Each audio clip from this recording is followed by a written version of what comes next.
Greetings, Mavericks and new viewers.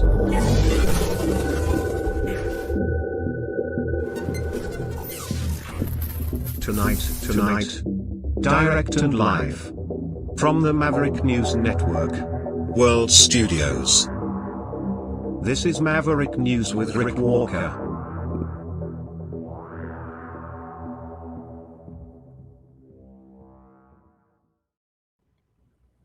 Welcome back, everyone, to the Maverick News Channel. Thanks for coming back tonight. We have a big program lined up for you. It's stacked. We'll just mention, of course, the arrest of former Prince Andrew on charges related to the Epstein files, the Epstein scandal. But that's not going to be our focus here tonight, because we have Mike Pekarek joining us to talk about Iran and especially Ukraine tonight too.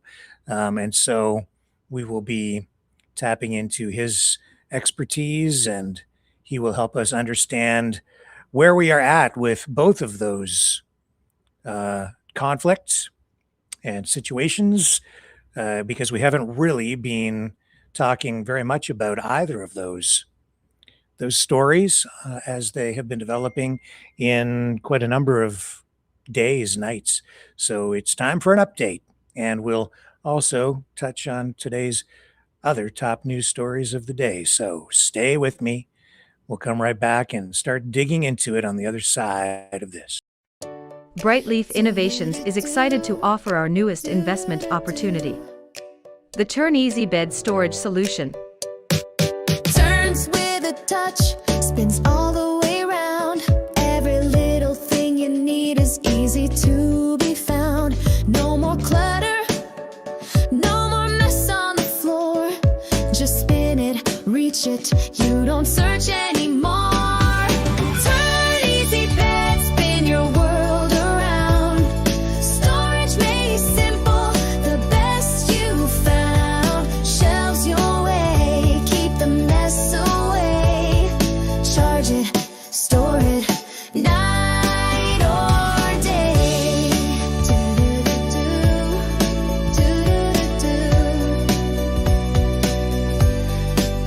It custom shelves for your books or your tech. Cozy space for your treasures to protect. Built-in power when you need to recharge. Smart design that makes your bedroom feel large. Turn Easy Bed, spin your world around. Storage made simple, the best you found. Shelves your way, keep the mess away. Charge it, store it, night or day. Designed and developed by Brightleaf Innovations. Proudly Canadian and patent pending in North America. Turn Easy Bed transforms how you live. To learn more about this innovative new product idea and exciting investment opportunity, call 519-784-0222 or visit brightleafinnovations.com. Okay, let's bring Mike in. Welcome back, sir. Thank you for joining us. Thanks for having me back. Yeah, we need you because there has been a lot going on, major developments in Iran and on the Ukraine story too. And we need your help to understand where we're at, because so much has developed. I don't know where to begin. Do you want to begin with Iran or Ukraine tonight? Yeah, I was just going to ask you that, because it's one of those that it's so much happens over time that you can't even know where to begin. Ukraine is more, both of them are even more the same level of urgent, but Ukraine's been going on longer. Do you want to start with Iran? Let's start with Iran, because I think that is the story that is sort of topping headlines right now. And so I know that we have this major military buildup. Just before we went to air, I saw headlines with quotes from Donald Trump. I believe they had a board of peace meeting today. Oh, the Gaza Strip thing, yeah. And so while there, he made some comment now about how we'll find out what's going to happen in Iran over the next 10 days or so, even though we've been hearing for the last 24 hours that some sort of attack on Iran could happen as early as this weekend. So we're all still guessing. And what is your take on that? Well, trying to predict Donald Trump is always an interesting game, not necessarily because he plays this game of unpredictability. It's that I don't think he knows sometimes where he's going to go or when. The timing, though, that people are looking at this, looking at what we've deployed to the region, the situation in terms of oil price and delivery and how much oil's in the system currently, the global system is what I mean, or just any number of other factors would suggest that if Trump's going to go, he's going to go soon. And yes, as early as this weekend is a possibility. I don't know if they have any more assets in the area. I haven't seen, so like before Venezuela, I saw some news reports that the United States has some very high-tech and very effective airborne signals intelligence would be one way of calling it. ISR is intelligence, surveillance, and reconnaissance. It's a more broad category, but we have some ISR aircraft that started doing regular flights very close to Venezuela. And for me, that was, it's going to happen soon. And it was like a day or two before. The reason for that is before you actually go in militarily, you know, whether you agree with the military situation or not, if you're a competent military, you want to do it right. And so before you go, you want to know where all of the doors are, if you can, what's behind each door. And in the American military parlance, sometimes we talk about things that kick doors in. So the F-35 is one of the current things that's one of our big door kickers. But for the F-35 to be effective, you have to know where the doors are. So these intelligence assets that will monitor, those are things that are incredibly important beforehand. The other side of this, though, is that the United States has been operating in the Persian Gulf extensively since 1990 in the buildup to the first Gulf War in 1991 when we kicked Saddam Hussein out of Kuwait.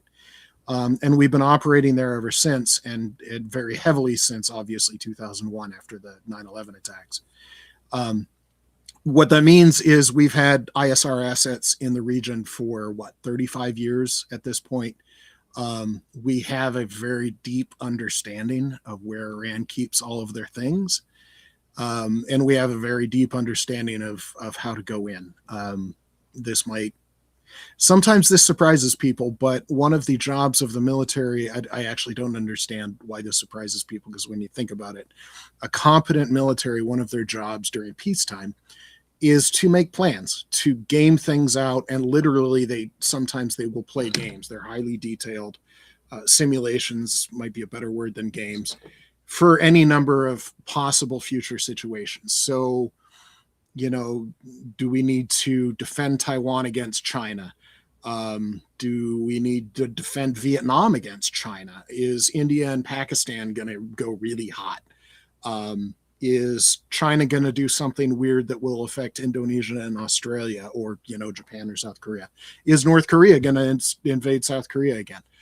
There's all of these potential hotspots in the earth that the United States military simulates out and games out. So we have game plans.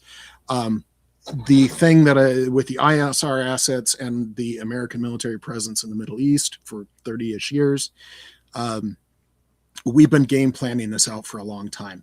And in the immediate aftermath of 9/11, nearly the entire world was backing us against Al-Qaeda. That included Russia and Iran and China. Mm-hmm. But that stopped at some point. So we were flying a drone over Afghanistan. It was based in Kandahar. It was a semi-secret stealth drone, the RQ-170. It was the Beast of Kandahar was its name. And Iran hacked it.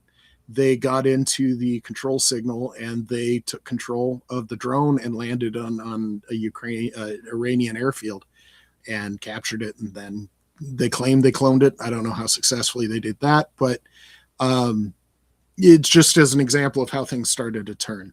And so we've been gaming this out for a long time. So I don't know if I would necessarily see that ISR asset is now operating off Iran, because they've been doing that for 30 years. The big thing with the second carrier, that's a little more complicated than people say. The Ford that had been involved in Venezuela is due to return back to port. And there's another carrier, an older Nimitz class. I can't remember it off the top of my head, which one it was, that was preparing to deploy as the Ford was already been at sea for like 8 months. It needs to go home. But the next one was like a week away from being able to sail. So that's probably the biggest timing. Do they want a second carrier in the region? Is the Ford still, even this long at sea, is the Ford still capable of enough of being that second carrier? Or do they need the freshly repaired carrier off of the East Coast to go and do its thing?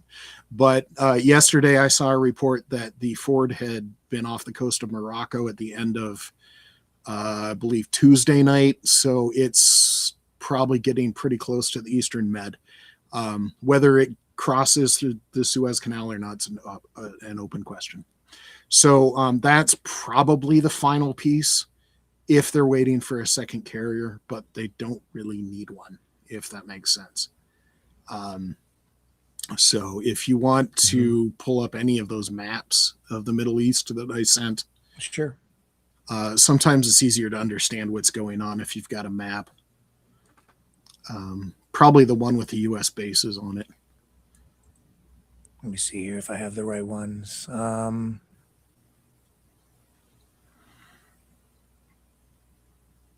don't know if I'm bringing up the right page here. Just let me No worries. get it up on the screen. Now, while you're looking for that, I did read an article today that the American buildup in the region, in terms of airborne assets, that's not the right one. That's some of the naval assets that we have in the region. Should have been in that first email that I sent. Okay, hang on. I'll just re-queue it. I sent Rick, sorry, audience, I sent Rick a lot of stuff, and I apologize. Okay. No, it's okay. So the very first one, right? Yeah, and there should be a map. But I was reading an article that said that the American airborne air power buildup in the region is the highest it's been since prior to the 2003 invasion of Iraq. It isn't as big because we don't have the ground assets in the region. That's probably good enough. There's another map. This is the Strait of Hormuz. You can see, the reason I included this one is that Strait of Hormuz. You can see Saudi Arabia is on the bottom left. Iran is center middle top. And you can see that little point of land sticking up into Iran where the water does that big curve. That's the Strait of Hormuz. That's currently where Iran, Russia, and China are running naval drills, naval exercises. The Russian ship even stopped at Bandar Abbas, that port there.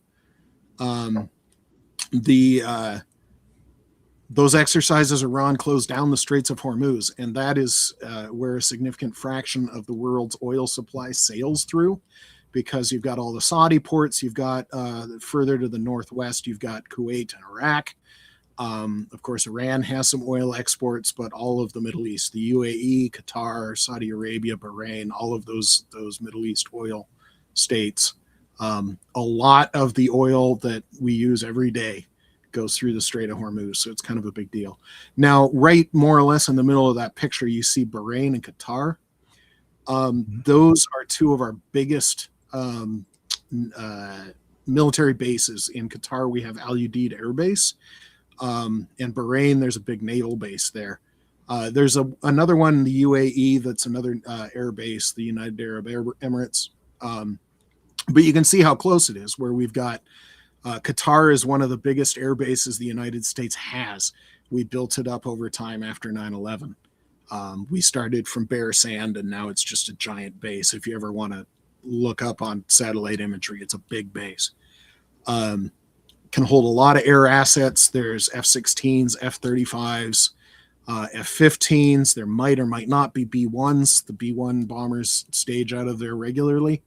But you can see how close it is. So if you're trying to base an AWACS there or a signals intelligence airplane there, every once in a while a U-2 will land there. We have drones operating there out of there all the time. So there's unmanned ISR assets like the Global Hawk and others. You can see that we've just been operating there and how close it is. And so we have all of this built up knowledge. I don't know if your viewers would be at all interested in the amount of air assets that we have in the region, but it's huge. I'm interested. I'd like to know. Yeah. Some of those pictures that I sent, I can talk about that. There's one with an aircraft carrier with 2 ships. I think it was on that list, bottom right. Yep. Here we go. So this is actually the carrier in the region. This is the Abraham Lincoln. If anyone cares, it's CVN 72. You can see on its deck, it's got F-35s, it's got F-18s, it's got some radar airplanes, AWACS airplanes, small ones called E-2D Hawkeyes.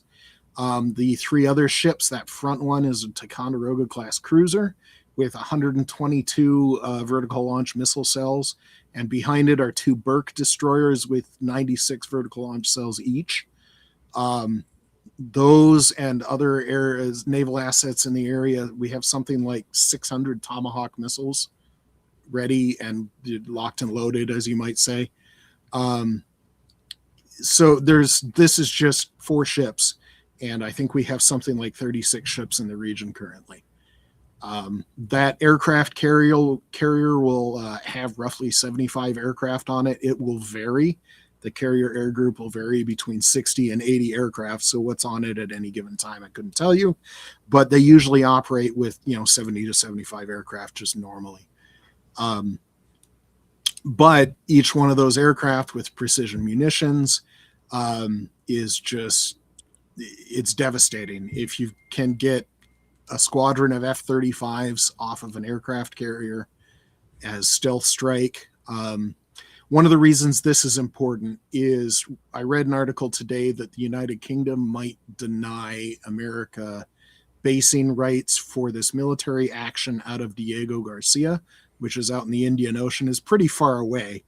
That would be mainly useful for like AWACS jets or B-2 bombers. It gets them a little bit further away from Iranian missiles. It's more of a safe base for those very high value assets. But when you have an aircraft carrier, one of the things that we say is that is, I don't know how many acres of land are on the deck of an aircraft carrier, but they're big. If you've ever been on one, they're huge. It's sovereign American territory. We don't have to ask permission. That's just part of America's military power. So when you see an aircraft carrier like that, it might be a little intimidating, and it should be. One of the things that Iran has said, the Ayatollah said recently, was, yes, America might have moved a ship. He's old, he has a weird accent, but yeah, he said that we moved a ship off the coast of Iran, but one ship only needs 1 missile, which is just silly. So you can see on the aircraft carrier, forget the escort ships, but just on the aircraft carrier, visible right here, you can see part of its close-in defense system. Near the bow of the ship, it has what they call a sponson sticking out from the hull. You can see a little white R2-D2 kind of a thing sticking up there. There's also something right next to it called a RAM. It's an short-range defensive missile system. Both of those are fully capable of shooting down enemy missiles. Yeah, you can see it's a little bit grainy there, but it's on the left side of the picture right there. You got that row of airplanes right on the edge of the deck, and then it's right below it. And so one of the other pictures I saw was an exercise that the Lincoln was running its missile defense systems. And you can see it shooting off one of its defensive missiles. Now on those, you can go to that, sure. Yeah, this is the Lincoln shooting off one of its defensive missiles that it has to protect itself against enemy cruise missiles, enemy drones, enemy aircraft. And what the carrier has on it are just the short range defenses. These are the ones that are going to operate inside of like 5 miles. The guns will operate probably inside of 1 mile, but the missiles have a bit longer of a reach. So just the aircraft carrier itself has a saturation point that if the enemy launched, I don't know, a half dozen missiles at the aircraft carrier at one time and from multiple different directions, you could expect the carrier to down all of them. I don't know what the carrier saturation point is, but it's got to be higher than 6. There's too many weapons aboard for it to be lower. If you go back to the other picture, this is why I'm not overly worried about Iran's defense. On those escort ships, you can see those hexagonal things on their superstructures. Those are the gigantic radars, part of the Aegis Area Defense Network ballistic missile defense system. Romania and Poland, by the way, have Aegis Ashore. That's basically you take one of these ships and you build buildings and vertical launch cells. It's what these escort ships would have, but just on land. And they're meant to be incredibly effective area defense. Those things can down enemy aircraft or missiles out to 200, 300 miles. They're incredibly effective. And like I said, they have all those vertical launch cells. So yes, there's lots of defensive firepower on here. The chances of Iran getting a hit are extremely low. But they do have more military assets than Venezuela. They do. But the problem with Iran is that they had, once upon a time, they had American backing before the Ayatollahs came over. They still try and run some of that gear from the 1970s. That's a measure of how poor they are, as they feel they still need that gear from the 1970s. There has been a rush to get Chinese and Russian defense assets, some radars, some missiles. But they tried to do that with Iran before the 12-day war last summer with the Israeli and the American airstrikes. It was obviously ineffective. They tried to do that with Venezuela. It was obviously ineffective. So I don't know if Iran is even capable of defending against a competent strike.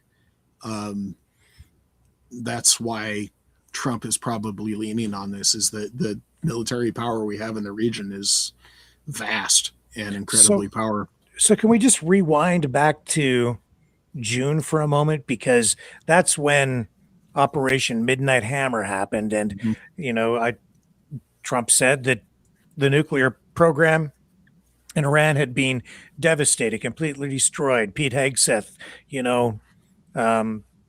making great fanfare out of it. Wasn't that supposed to end all of this? No. Well, they might have thought it was, but no. Any rational observer would say no. Now, did that hurt Iran? Yes. Did it hurt Iran's nuclear program? Yes. How much of an effect it had is still being debated. And we might not know until we have people inside Iran that are willing to share the details, because Iran's not talking about the damage they received. We've had some satellite imagery of their repairs, but we've also, like I said about Iran's defenses that were ineffective, one of the things that happened in June, because they're still trying to debate what it called, that single day Operation Midnight Hammer, I think they called it, was the American part of it. Mm-hmm. But it was at the very tail end of what they might be calling the 12-day war between Iran and Israel. And Israel just took them apart. They took apart all of their radars, their missile defenses. They destroyed some of their aircraft. It was pretty devastating. And those are, aside from the nuclear damage, the damage we did to their nuclear efforts, It's hard to replace an S-300, S-400 anti-aircraft system that costs $500 million a pop. And Russia is having problems even supplying their own military because Ukraine is going after them. Ukraine has destroyed something like 200 or 300 radar and or anti-aircraft missile systems in the last 6 months. So these are expensive assets. They take several years to build. Like I said, they're somewhere in the vicinity of $500 million a pop. They're really high value, low volume assets. So that might have actually been more destructive to Iran than the strikes on the nuclear facilities.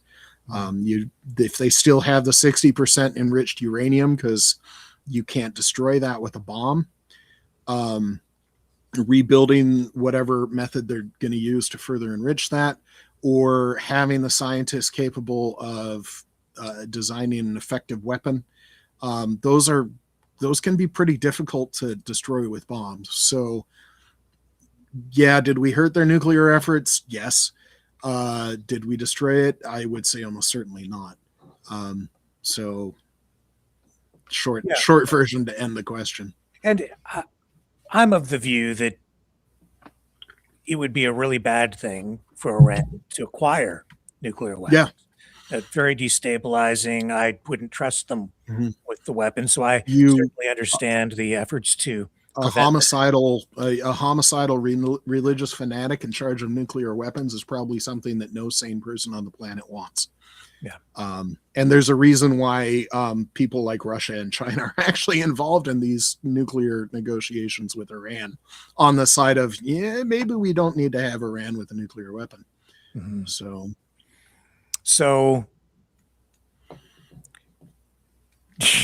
does Iran, like after everything they've been through over the past year, does Iran really have very much to bring to bear here at all? So the thing that Iran, good Lord, sorry, I've been thinking a lot about Ukraine lately. The thing that Iran is still a problem with is some of their more problematic things they've been doing the last 40 odd years since 1979 is supporting terrorist cells. Hamas, Hezbollah are two of them, but also the Houthis. There's some reasonable information that they might have started helping Al-Qaeda, at least unofficially at some point. So that has been their most damaging, the most dangerous thing that they've been doing, is supporting these terrorists. Now on the more structured side, in the last couple of years, they've been helping Russia because they've been supplying drones to Russia by the hundreds every day. And then they licensed some of their drone designs to Russia. Russia started building their own. And so these Iranian built and designed drones are going after Ukraine daily. They're hurting civilians, sometimes killing civilians. They're relatively inaccurate weapons, so they're not very effective battlefield weapons, but they're good at going against civilians. Sometimes the power plants are big enough that they're not very accurate thing. They can at least get more or less in the vicinity. So we have this circle of probability of where you think at least half of the weapons you launch will hit. This is how military folks think about how precise a weapon is. So something like the Tomahawk missile would be, you would expect at least half of the Tomahawks you launch to land within 6 meters, which is roughly 18 feet. It's better than that, but that's the kind of precision that the original Tomahawks, as designed in the 1970s, were able to achieve. The modern versions are much more precise than that, but it gives you an idea of how we think. These Shahed drones are more like 300 meters, which is big. 3 football fields, and that's the diameter. It's big. So it's a 600 meter. Sorry, that's the radius. It's a 600 meter circle. And so they're very inaccurate. But if you're going after power plants or electrical supply, or very large, physically large targets, then you can expect, if you launch 100 drones at that thing, you might expect 25 of them to hit, which that's going to do some real damage. So just back to Iran, I don't like, what is it that is setting this off right now? Do we even know? I don't know. Like, why right now? So Iran's been a bad actor for a while.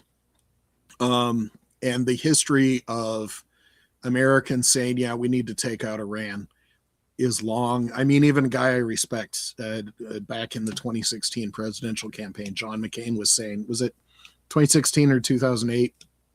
Sorry, that would have been 2008. I am so sorry. So all the way back in 2008, John McCain was singing "Bomb, Bomb, Bomb, Bomb Iran," the old 1950s rock tune, right? Bomb, bomb, bomb, bomb. Yeah. So it's been a pretty common thing. Trump he did not like anything that Obama did. So Obama had the Iran nuclear agreement. I'd like to say 2015, but I might be wrong on that date. But when Trump won the 2016 election, one of the first things he did was withdraw us from that Iran nuclear proliferation treaty, which kind of boggles your mind at some level. But he's been trying to, because critics have justifiably said that's one of his biggest mistakes. And he's been trying to recover from that. He's been trying to see, as I can create peace, and this is one of his, I can keep Iran from having nuclear weapons. But then when all the big protests started happening inside Iran, just huge nationwide, all provinces, all major cities, people turning out by the hundreds of thousands into the streets. And then Iran had that huge crackdown, which reliable reports, again, Iran's not telling us how many people their own people they killed, but reliable reports are putting it into the tens of thousands. I heard 36,000 is one number. Those are Iranian civilians that were killed by the Iranian regime in the protests. I think the official number is all the way down at 3,000, but this is, again, crazy religious fanatics running the state. So that was just in January. And Trump had that thing of, if you start murdering your own civilians and executing protesters, I'm going to go after you. And I don't think Trump is going to be able to back down from that. He put that red line down, and he's not the kind of person to back off from that kind of a thing. As much as I want to joke about Taco, I think it'll burn his ego if he doesn't do something after promising something like that. Well, I have seen stories or reports of protesters saying, please help us now. Yes. Those kinds of messages coming out of Iran. I mean, I have to think that the United States has some hand in information warfare there as well, sending information into these certain groups of people who are out protesting as well. So there's no doubt some influence there. But yeah, the timing now, as a result of all of this and the protests, it seems they have to do something if they're going to support the people who went out to oppose the government. And there's other factors. The religion of Islam has a 40-day mourning period, which I can't remember if I read that it just ended or it's about to end in the next couple of days. It's somewhere in that. I'd have to look back at it again. That's a factor, that now that they're out of the mourning period, some of the protests started kicking up again. And big ones too, not quite the hundreds of thousands in every major city, but it was tens of thousands in like a half dozen cities. So that's starting to kick up again. The other factor that we're looking at is the price and supply of crude oil right now is healthy. We have an abundance of crude oil. We're actually producing more than we actually use right now. The price is fairly low. The reason I bring this up is any massive attack by the United States on Iran will affect global oil supplies. Whether you're cynical about wars for oil or not, it's going to be an impact of any sort of conflict in that region. So the fact that the prices are low and the supply is high makes right now the least bad time to have a conflict in the region. And I'm of two minds of this, because the damage that Iran has caused to other people through terrorist groups, to the Ukrainian people via Russia, to its own people via oppression and thuggery and outright murder. It's one of those things. I can't necessarily argue with getting rid of the Ayatollah, but does it need to be now? Does it need to be like this? Because like I said, the United Kingdom might deny us basing rights. How many people are actually willing to follow us on this? With all of the other worries going on, we've got the China-Taiwan thing, you got Russia-Ukraine. We just had the Venezuela thing. Is right now really the right time to start something new? And this is a big, you're touching on something very sensitive here, because it's making me wonder how deep the wounds are that Donald Trump has inflicted with all of the United States allies, yeah, UK, Canada. We see and the U.S. military is spread pretty thin right now, because you have the situation in Venezuela, which is still not really resolved, I don't think. You have the blockade off Cuba. So it looks like something is imminent there, because you have garbage piling up on the streets. There's not enough gasoline to even power garbage trucks, let alone move the population around. He's inflicting severe economic pressure on Cuba. So something's going to happen there too. You have this going on in the Middle East. How many fronts is the United States able to, control without some support? And if the UK is not there, I think, there's a problem. Yeah, the UK is the UK denying basing rights is kind of a canary in the coal mine there. If you can't even count on the UK, which foreign policy America talks about our special relationship with the UK, it's really difficult to find two nations that are more closely allied than the United States and the United Kingdom. I can't think of one, but it's an incredibly close relationship. We share basically everything. And so there's also internal American dynamics here, where one of the things that Trump campaigned on in 2024, 2020 as well, and 2016, now that I'm thinking about it, was an end to foreign entanglements. And I was part of the military, the post 9/11 military generation. I understand the idea of, like, good Lord, how long is this going to go on? Do I have to do yet another deployment? We had American military members between 2001 and 2021, when we withdrew from Afghanistan. We had American military members that had deployed 6, 7, 8 times. And if you're in the Army, each one of those deployments is between 12 and 14 months. So if you're talking about 7 deployments in your military career, how many years is that? It's close to 8 years, maybe a bit more than 8 years of your life has been spent in Afghanistan in war. And so the military was tired. We've got equipment that, like Humvees, they're tired, they're worn out. Helicopters, tired, worn out. Ships overused, aircraft overused. And it was a big thing. And Trump was like, we need to cut down foreign entanglements. He was big on cutting down foreign aid. It was a money thing. How much money are we spending on these wars and these military engagements and helping other nations with just financial stuff? And so it was a big money thing. So all of these people voted for Trump. But now he's done the Venezuela thing. We're looking at the Cuba thing and the Iran thing. How many more things is Trump's voters going to stand for? And the answer is not much. His support in the United States is I've seen some measures as low as 32%, but that's probably an outlier. The Nate Silver polling average has him at 41% approval rating. It varies between 40 and 42 on Nate Silver's graph. That's his poll of polls. He combines all of the good polls together. But that's really low support. He's got lower support now than at any time during his first term, including like post January 6th insurrection.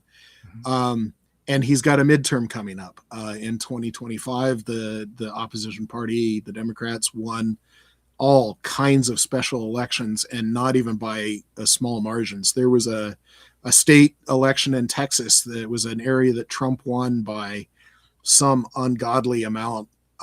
But then it got turned around by like 26 percentage points, and a Democrat won the area by 10%. It's that level of rejection of Trump's message. And so with the election coming up in November and midterm elections, he's got a ticking clock. This also affects Ukraine, where if it doesn't happen by June or July, then it's not going to, if good things don't happen by June or July, he's in for a real drubbing in November. So there's all sorts of clocks on this, the oil, the amount of stuff we have in the region. Because if you deploy an AWACS or tankers to the Middle East, you're not going to have them elsewhere. If you redeploy the Ford that's been at sea for 7-8 months already and extend it yet again, then there's all sorts of things that are adding up here. It sure seems like he's engaged in a lot of conflict for a president who says he's the president who wants a Nobel Peace Prize. Yeah, it doesn't equate to me, but yeah, there's all sorts of jokes going around that I probably won't go into. Yeah, so let's pivot over then. Anything else on the Iran front, or did you want to look at any of the other aircraft? Sure. You might not need to. You can scroll through them quick, maybe. I don't know how much of a gee whiz people your audience are for this kind of stuff. Some of these pictures are kind of gee whiz. You mean pictures like this one? Yeah, this is an F-35 operating off of the Abraham Lincoln.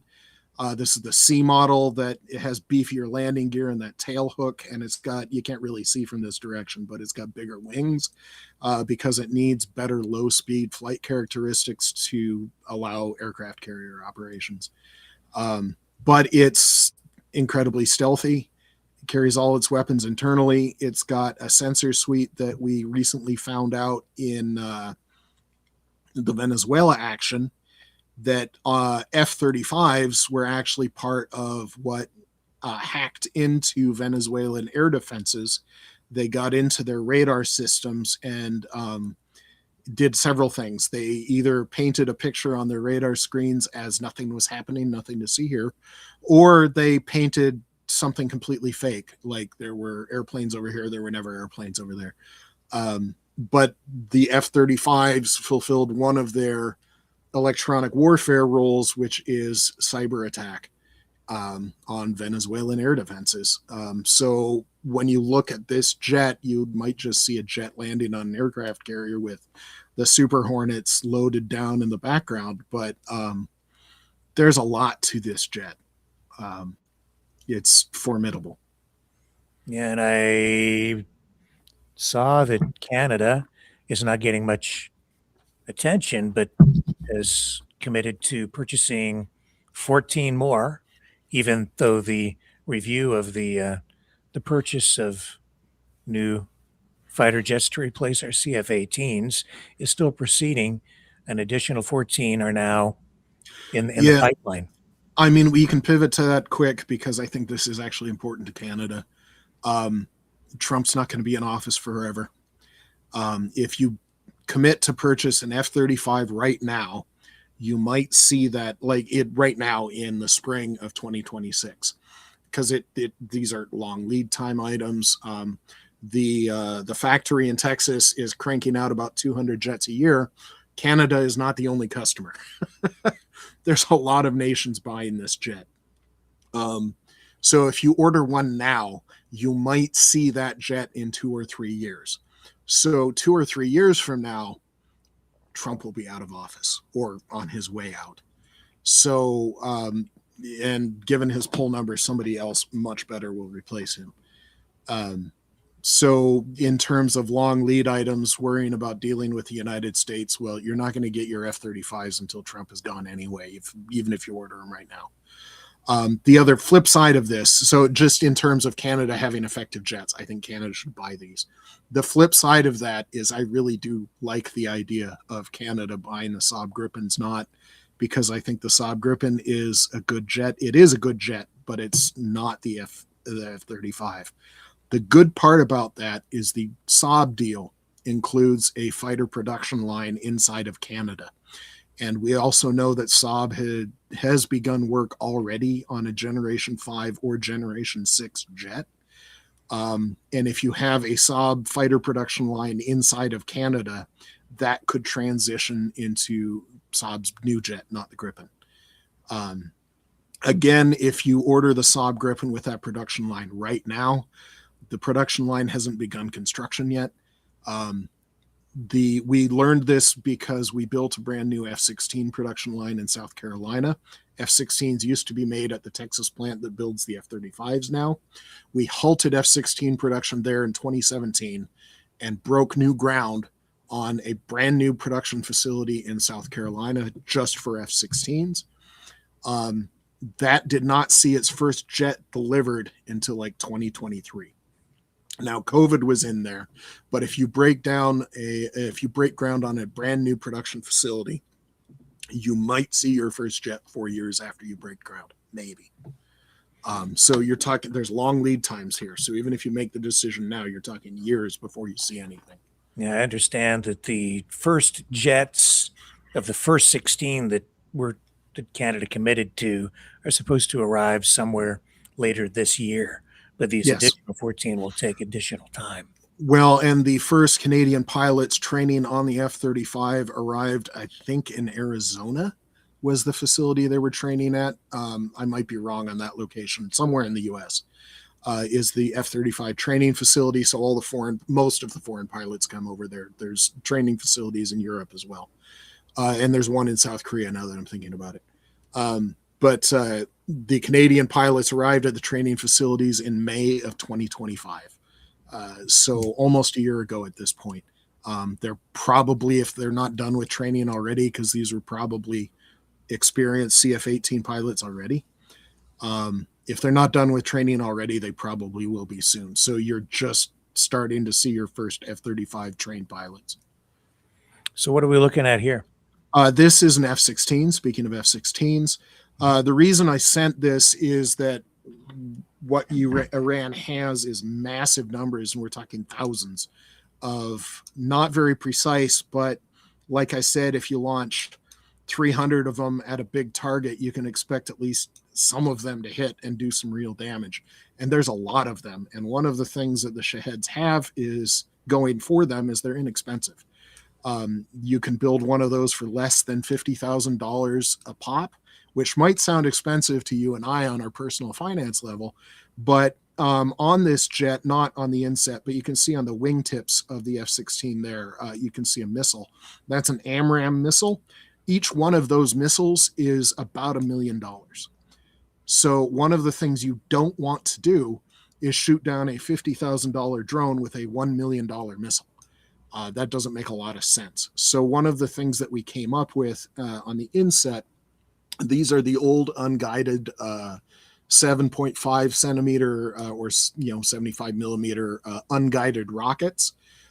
They were just supposed to be massive, blanket an area of the ground with small explosive things. So if you have like 100 troops in an area, you launch a barrage of these rockets and they just kind of blanket the entire area.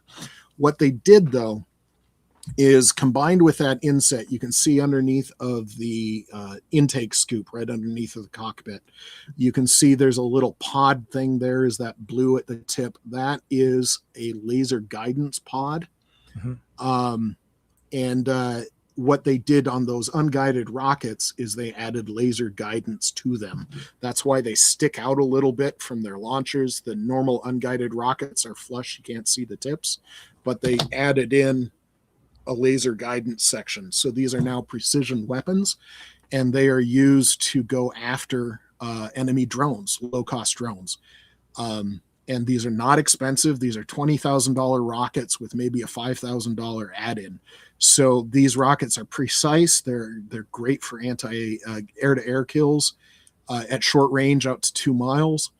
And they're less expensive than the Shahed drones. And if you back all the way out, if somebody is doing the math on here, because you've got 4 of those 7 guided rocket pods on there, 7 rocket pod, you got 4 of them, and then you've got additional missiles on the jet. This jet, without using its internal cannon at all, can go after 50 targets, just one jet. So if you've got a swarm of 200 Iranian drones coming at you, you only need 4 or 5 of these jets to take them all down. So this was rapidly developed. It started about 2022, the rapid development of this, although the idea started earlier. It was only slowly working its way through the process. The rapid development happened after 2022. Ukraine has been using these to go after Iranian drones operated by Russia for about a year already. Warfare has changed. Mm-hmm.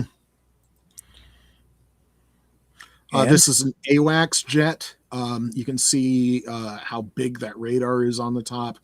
One of the things that people don't necessarily think about is, well, they think the F-35. It's one jet. It's just got that radar in the nose.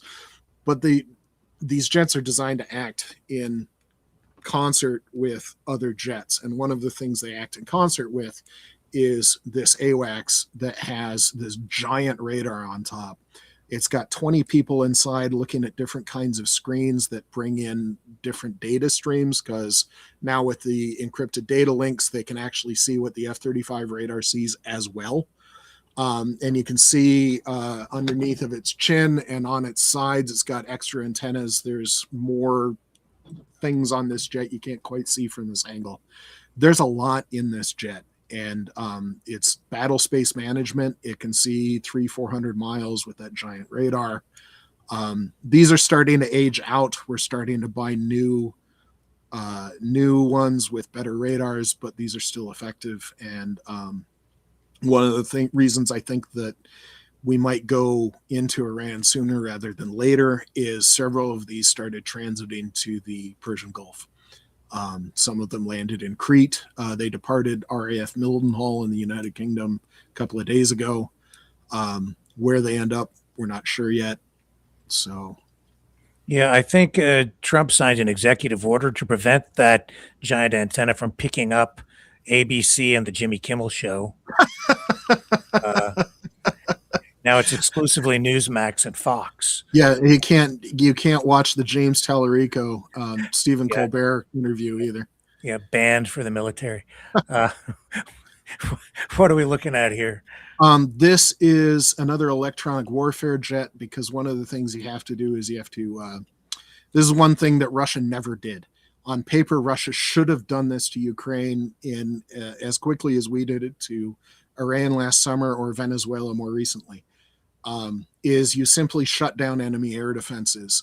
One of the reasons the United States has an air force, and we split the Air Force off from our Army, because in World War II it was the U.S. Army Air Corps.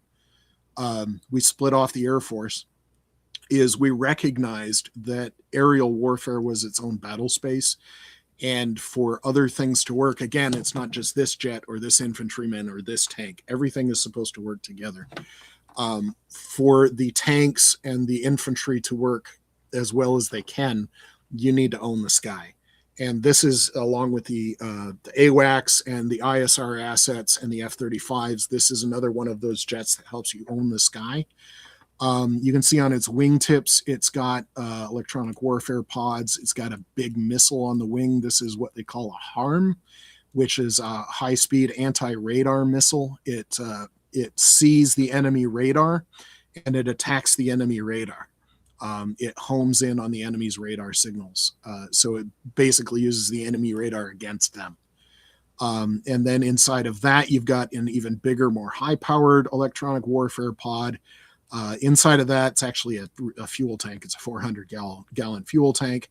And then on the fuselage, you've got AMRAAM missiles. So this is a Super Hornet. It has been modified into a Growler, is what we call it. It's not a Super Hornet. It's an EF-18 Growler. It's a play on older electronic warfare jet names. That Prowler was what this replaced. But yes, it's at the end of the day, it is still a Super Hornet. It's got an internal cannon. It can fire the AMRAAMs. So yeah, it's still a fighter jet at the end of the day, even if it's got all the capabilities. These are the bases that I was mentioning before. These are just some of them. Al Assad I've been to. I've never been to Al Tanf, although I've known people that were working there. Ali Al Salim I've been to several times. Bahrain I've been to. Al Udeid I've been to. And Al Dhafra I've been to. So I have personal knowledge of what all of these bases look like. Al Udeid is huge. Yeah. And of course, the F-22. We know that there's at least half a dozen of those in the region. I think this is just a cool picture. With a possible exception of some of the new brand spanking new Chinese jets. This is the preeminent air superiority fighter. So if anything actually gets airborne, these would be taking it down. And just as a level of its stealth, you can see the weird color of the cockpit. That isn't actually gold. It's like a tin. It's an alloy of tin that coats the glass. And one of the things they found out when they were studying the radar cross-section of airplanes is just a glass cockpit and all of the weird funky shapes inside of the cockpit with the ejection seat and the control panels and the display screens were gigantic radar reflectors. And so if you coat the cockpit glass with this tin oxide, it means that nothing inside the cockpit's going to reflect. Just as a level of how stealthy these things are, they went down to coating the glass of the cockpit. I think that's all the pictures in that grouping, I think. Was there anything else in there? I don't know if your audience is interested in this. A lot of this is gee whiz. So yeah. But it might be informative just to understand. I mean, Canada's talking about replacing ancient CF-18s with F-35s. You're talking about 15 here, 15 there, maybe a total of 88 if you go with the original order from 22 or 23. I forgot when the original order was. 16. What do you mean 16? They committed originally to 16, I think. Oh, no, there was an order in 2022 or 2023 where there was like an agreement. It wasn't a commitment, but it was an agreement to buy 88. Yes, they wanted to replace the entire fleet of CF-18s. But yes, the 16 here, 16 there, those are the actual firm commitments where, signatures were done and money changed hands. Yeah, I do have pictures here I can bring up. But just in terms of the scale of the military, so when the United States is talking to its allies about you maybe want to buy some military, and this is just another example. People don't necessarily think about a ship like this as being an incredibly impressive force projection tool, because what this looks like a merchant ship or a cargo ship, maybe somebody might say oil tanker, but this has the flight deck right in the middle where it can do the tilt rotor off sprees or normal helicopters. Underneath of that flight deck, it's got that giant deck space where it can start launching boats. And it's got bolt down spaces for various armaments. We've been working on vertical launch cells just like in a normal cargo container that you'd see on a ship or on the back of a semi truck. Where you can pop up and it can launch missiles out of it. You can bolt those down here. This is a special forces forward operating base is what we've normally been using these for. So This might or might not have been one of the ships that actually sent in the special forces into Venezuela. But this is the specific ship that is operating off of Iran right now. So we have a special forces hub command ship operating off of Iran right now. This was some of the ships in the region without the second carrier group. You can see the one carrier and some of the other escort ships. The bottom right is that special forces command ship. Okay. This was a location of the American aircraft carriers. So if you zoom in on the U.S. East Coast, I can tell you what the other carrier that was spinning up was. Maybe I can't. You got to go down to the bottom. Deploying next, it would be the George W. Bush. Is the COM2X is the, after its last deployment, things break on deployment, things get worn out, things start to rust. You just need regular maintenance like you would on your car. And so what they do after their deployments, they go back for 6 to 9 months to repair all of those things before they can go out again. And the George H.W. Bush is spinning up. That's the one that'll go instead of Ford. Anyway. This is an Iranian missile, originally of Chinese design. At one point, Chinese military gear was trash. But in the past, anything they put out in the past 15 years, I would hesitate to call it trash. It still might be trash because everybody builds a dud. But if it came out in the last 15 years out of China, there's a better than decent chance that it's going to be a good weapon system. The Chinese have supplied these to Iran. These are not supersonic in the strictest sense. Although their terminal guidance, they'll hit about Mach 1.4, but they'll cruise at subsonic speeds.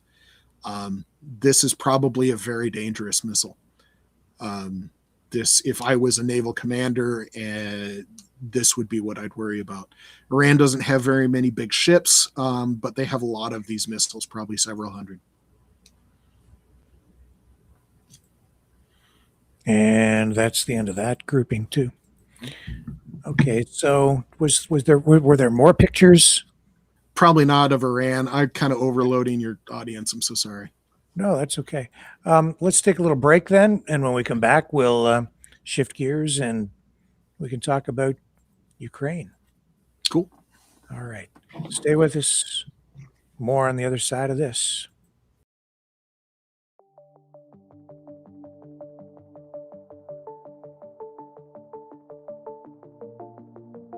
Greetings, brave Mavericks. Our quest for truth continues. We go beyond fake news. Together we expose propaganda. Together we pull others out of rabbit holes. We are maverick thinkers. We are all unique individuals. Defenders of individual rights and freedoms. Credible. Trusted. Grounded in reality. Maverick News. Maverick News. Defending free speech. Free speech. Donate at freedomreporters.com. Do it now. Tomorrow may be too late. Maverick News. The world is watching.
Maverick News. The world is watching.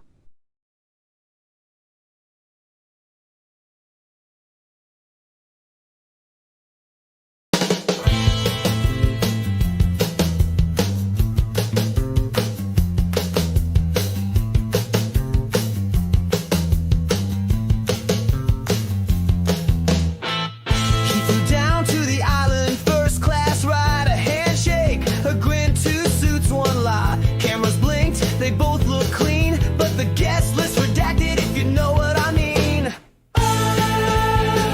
No files exist, just a little twist, nothing to see here. Move along, folks, the truth's in the vault with the dirty jokes.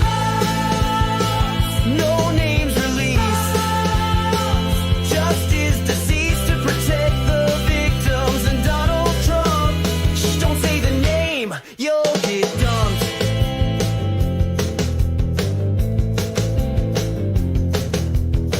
They dance with the girls too young to vote, a private jet and a suicide note. One's in a grave, the other still tweets. The truth took a dive 6,000 feet.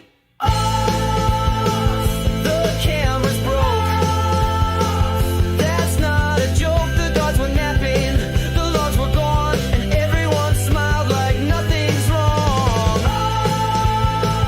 Nobody talks, just shadow walks. National security took the stage while justice quietly disengaged. We can't release the names to protect the victims. And also Donald Trump. Coincidence? Just dumb luck. Right?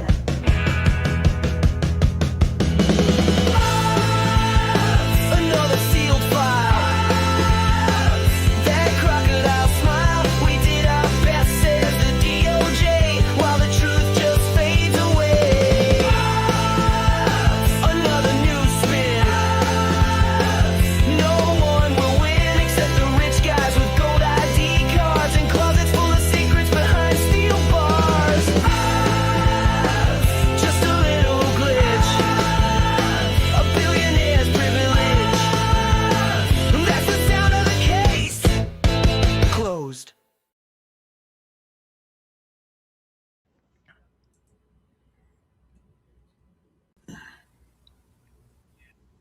And I don't know if the case is closed. I'm honestly surprised to see that former Prince Andrew was arrested. With the way all this has been unfolding, I didn't think anybody would ever be arrested. And with all the flood of information, I just thought, how is anyone ever going to figure out what the truth is? But there it is, an arrest. And we'll see where it goes. Trump on Air Force One saying, I've been exonerated. We'll see about that. I think it's early yet. So He says a lot of things. yes, he does. Oh boy. What a mess. Anyway, back to the subject at I will hand. just one thing, that the arrest of former Prince Andrew, he's no longer a prince, Mhm. has had a couple of shockwaves in the United States. And the common sentiment is something like, well, at least some country is arresting their powerful men over this, as a not too subtle hint that maybe the United States should start. Yeah, I saw Rick Wilson from the Lincoln Project make the comment. At least the United Kingdom, I think he said, still believes in the rule of law. Yeah. And the statement from the king saying we just have to trust that in the system and let the law. I'm paraphrasing, but let the law take its course. Well, one of the deflections that the MAGA people in the U.S. are trying to do is like, but Bill Clinton's in these files. And the reply is, Bill Clinton doesn't have the cult-like followers, never did, that Trump does. So while I have been tempted by some conservative candidates. Like I genuinely liked John McCain in both 2000 and 2008. I haven't been overly attractive to American conservative nominees. But if Bill Clinton's guilty, they should arrest him. And I'm saying this as somebody that thought he was a pretty reasonable president while he was in. Not great, but reasonable.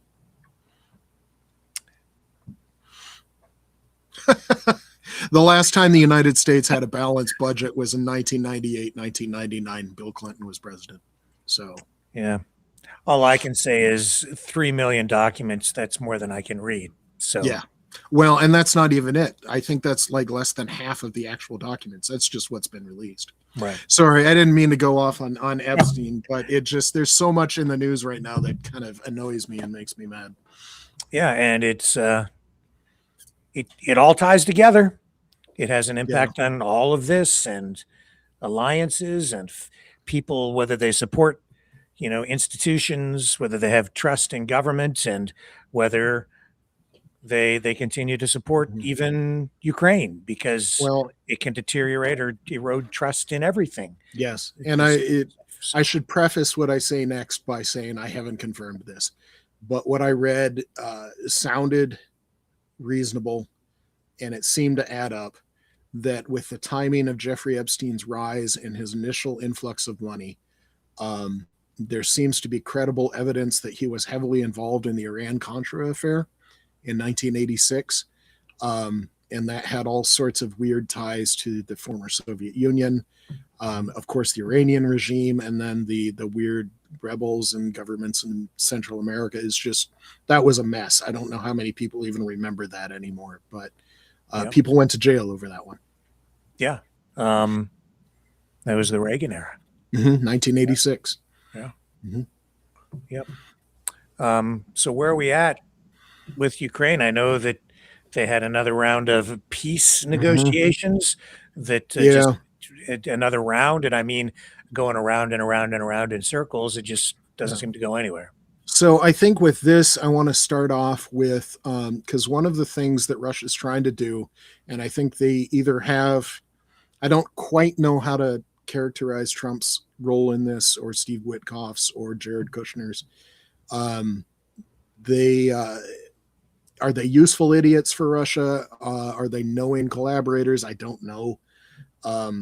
But there's a lot that Trump's doing that's pushing the Russian line. And when you say, oh, there's peace negotiations, is Ukraine going to accept these peace terms? And Russia's saying, well, yeah, we're putting out peace terms, and this is the gauntlet that Zelensky has to run. And it doesn't help that Trump is not helping. But people see, peace. There must be something going on here. But sorry, I made some notes. I need to pull them up for myself. Sure. So the negotiations are the sticking points are. This is kind of prelude to what I want to say. The sticking points are the captured territory that Russia has, the opinion that Russia has not only for is the Ukrainian government valid, but what Ukraine should look like in the future. It hinted they want it to look like what it looked like pre-2014, which is basically a Russian puppet state. And so there's the territory, what they want. There's Western security guarantees, and basically the future of Ukraine, obviously. But the sticking points are the territory gained, security guarantees, and what the government of Ukraine will look like going forward. Because it is true that Zelensky is in office longer than he was elected to be in office. However, the Constitution of Ukraine forbids elections during wartime, which means that Zelensky is still the popularly elected leader of Ukraine because Russia invaded Ukraine. if Russia had not invaded Ukraine, at least in their big invasion, because people sometimes forget that Russia invaded all the way back in 2014, because that's when they annexed Crimea and some other places. If Russia hadn't done huge invasion in 2022, Ukraine would have had another election. So I think that's another data point in why Russia thought this was going to end quickly. Mm-hmm.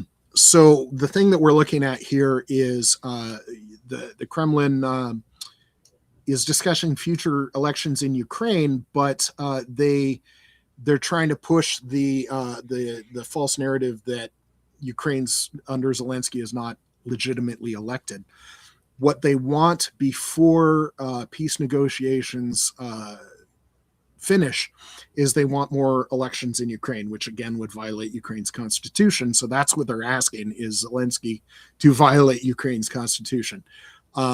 We might see, I've been hearing rumors that somewhere around the 24th is the date that I saw, that Zelensky might announce some referendums. They're not really elections, but they're kind of like an official poll where registered voters can go and officially register their support or opposition to the current government. It's not an election, but it would at least be a referendum. There's a good chance Zelensky's going to win that, because Zelensky has like something around 60% support inside of Ukraine. That's actually a low point for Zelensky, but when 60% approval is your low point, that gives you an impression on how popular he is. The Kremlin has more than once, so they're equivalent of our Secretary of State. Sergei Lavrov is their foreign minister. He said more than once, their negotiators have said the same thing, that the Kremlin is not prepared to accept any election results that would put into power a new government that is in opposition to Russia. The only election result that they would accept is something like what they had prior to 2014, which was a government that was under the thumb of the Kremlin. They basically took their orders from the Kremlin. So they want an election, but they'll only accept with the preordained okay. result. It goes their way. Yeah. Right. And part of the irony here is when they're saying that Zelensky is not a legitimately elected leader, Russia doesn't have a legitimately elected leader. They've had elections, but tell me when the last time Russia actually had a fair election, because Putin's been in charge since 99, 98. I'd have to look up the exact date he took over for Yeltsin. But he's been in power for a long time. They had Sergei Medvedev that was technically a president that took over for Putin. But before that election, because the old Russian constitution forbade Putin from serving any more time as leader, he changed the constitution before that election so that the office that Medvedev had been elected to would no longer be the head of the nation, that a different position was now the head of the nation. That's what Putin was now running for. And so while that happened and Medvedev was technically the leader, even though Putin was still in charge, they changed the constitution again to allow Putin to run again. So you can see how, they're looking for a preordained conclusion. One of the things that Kremlin is demanding is that Ukraine agree to territorial concessions. This includes not only the territory that Russia currently occupies, but also land that Russia has failed to conquer with military means. They want Ukraine to give up more territory than Russia currently occupies. So they want Ukraine to agree to territorial concessions before they want to lock them in. They want firm signature. This treaty is done. It's all wrapped up. It's done before they begin negotiations on Western security guarantees. And they've also stated that they're not going to accept any Western security guarantees. So you can see the goat rope that the Kremlin is trying to wrap up and call peace negotiations here. If you want to bring up, I sent you a Ukraine map, the overall Ukraine map. That's a great picture, but that's not what I'm looking for. Okay. Is it in that grouping? Or? It should be in that grouping, yeah. Okay. This one? Go back one. It should be all of Ukraine. That one? Yeah. So I don't know if you can get that all on the screen, but if you look at that red section, the yellow is what Ukraine liberated. So the first half of 2022, Russia managed to gain all of the territory that's currently yellow on this map. But starting the summer of 2022, Ukraine had its massive counterattack that regained all of that territory. So all of that yellow territory is land that Ukraine took back, liberated from Russian conquest. The amount in red is not surely changed over the last 2 years, except in like small amounts. I mentioned before on your show that the current pace of Russian advance is something like half the amount that the Battle of the Somme achieved in World War I. So you're talking static trench warfare in World War I, where they were measuring territorial gains by the dozens of meters per day. So if I gained 20 meters of land today, that was a good day. So that's the rate of Russian advancement. And you can see in Donetsk is one of those districts that Russia wants Ukraine to give up. Not all of that is red. So that's some of the territory that Russia wants Ukraine to give up. And it's just Russia hasn't been able to accomplish anything on the battlefield lately. They tried and tried and tried and tried in 2025 because Trump was now president. They were trying to change the calculus of the battlefield to have some sort of massive success, combat success that they could show Trump and say, look, we're going to win anyway, so help us make Ukraine give up. But they haven't been able to do it. It's been basically the same for at least 2 years. So what of these reports of Elon Musk cutting Starlink access for Russia? And I was going to go into that. I think I sent you one of those maps. I hope I did. So not only did Russia cut off, not only did Starlink stop serving because Russia was using, we saw Shahed drones with Starlink terminals on their tops. Go back. This is the cross direction. Did I not send you one of the east? I didn't send you any other maps. This I'm one, so sorry. That was it. That was I it. think there Sorry. might be. Yeah, that's it. Okay. So I'm so sorry. It's okay.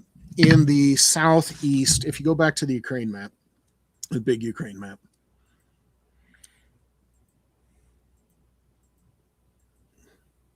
This one or the other one? the other one.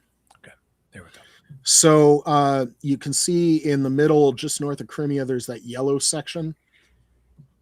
Just to the east of that. So there used to be a big lake before Russia blew the dam a couple of years ago. So just like halfway between that yellow section and Donetsk, there's an area in Zaporizhia that you can see that big kind of there's like this weirdly colored thing just to the west of Donetsk. That Russia was trying to use as yet another, like, maybe Ukraine is weak, maybe we can make big territorial gains there. So Russia did gain some ground, but not very much. Once Starlink got cut, and more than that, Russia itself cut off access to Telegram, which was one of the primary ways that Russian soldiers were communicating with each other. And so Russia was in disarray. Their military couldn't talk to itself. So you remember what I was saying about Iran and all these different things where everything's meant to work in a concerted team. Everything's coordinated. Everybody's got their role. All the roles overlap and mutually support each other. Without communications, you can't even dream of accomplishing that sort of combined effort. And so the cutoff of Starlink and Telegram meant that over the last couple of months, Ukraine has gained back something like 200 square kilometers, 78 square miles of territory. This was stuff that Russia had had been going at, had gained somewhere in the last 6 months. So they hadn't really had time to dig in and form any sort of defensive lines against Ukrainian counterattack. But that's where Ukraine started gaining some serious ground. See, this, I have to ask you, this seems crazy to me.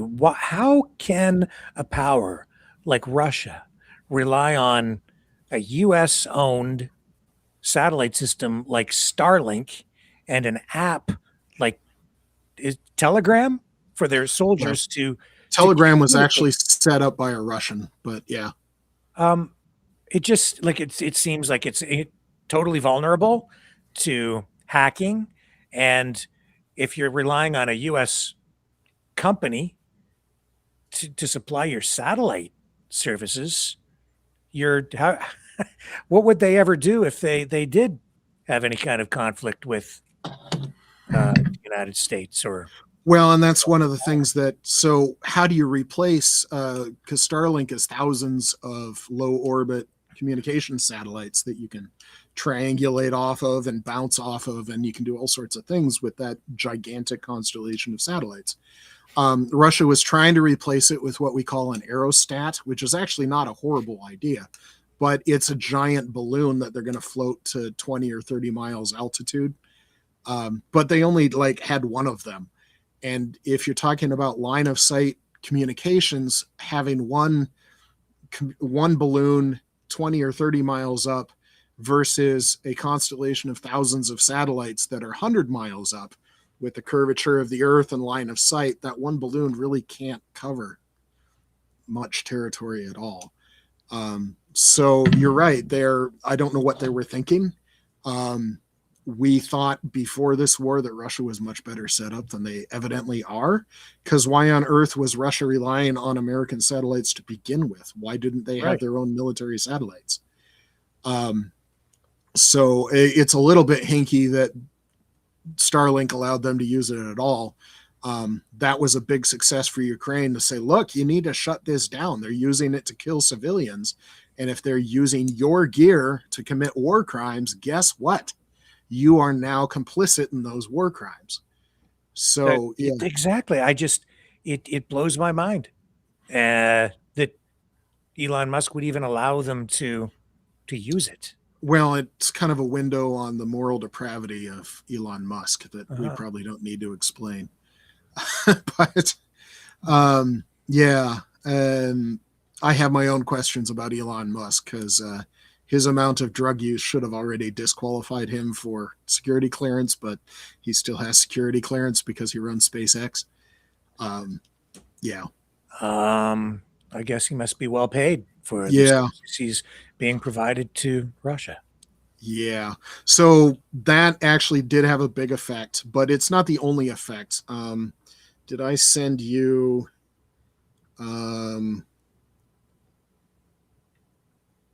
I must have had an entire other Ukraine email that I never sent.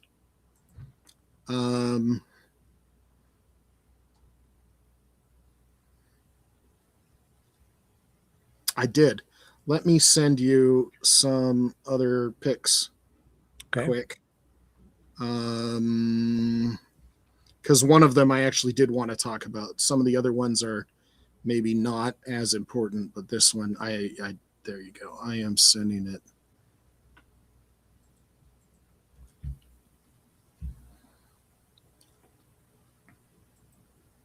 All right, you should get it momentarily. Okay.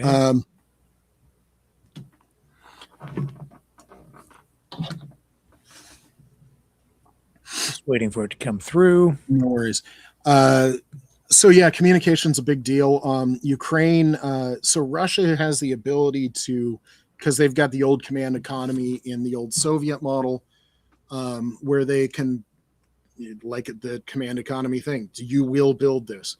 So if they come up with a design like they imported the Shahed design from Iran or some other things, they can order a whole bunch of factories to build this design. So that has the benefit of huge numbers if their economy is having problems. So those huge numbers are not what they used to be, but it can potentially have that benefit. On the Ukrainian side, this is a different picture. You can go back. There's a map that I finally sent that I thought I had sent earlier. Okay. A different map. Sorry, that is a map, but not the one I was talking about. So this is not that one. That's the map that I meant to say earlier. Those light blue sections are the Ukrainian counterattacks, and you can see how they're doing it. You can see there's that spot that is in between the two Ukrainian counterattacks that is now in danger. So any Russian troops in those places are now in danger. The one thing that I might mention about any of these battlefield maps is that the current conflict inside of Ukraine it's not easy to draw lines on maps. So any of these lines that you see, take it with a grain of salt. Those reds are not really under Russian control, and neither are the blues necessarily under Ukrainian control.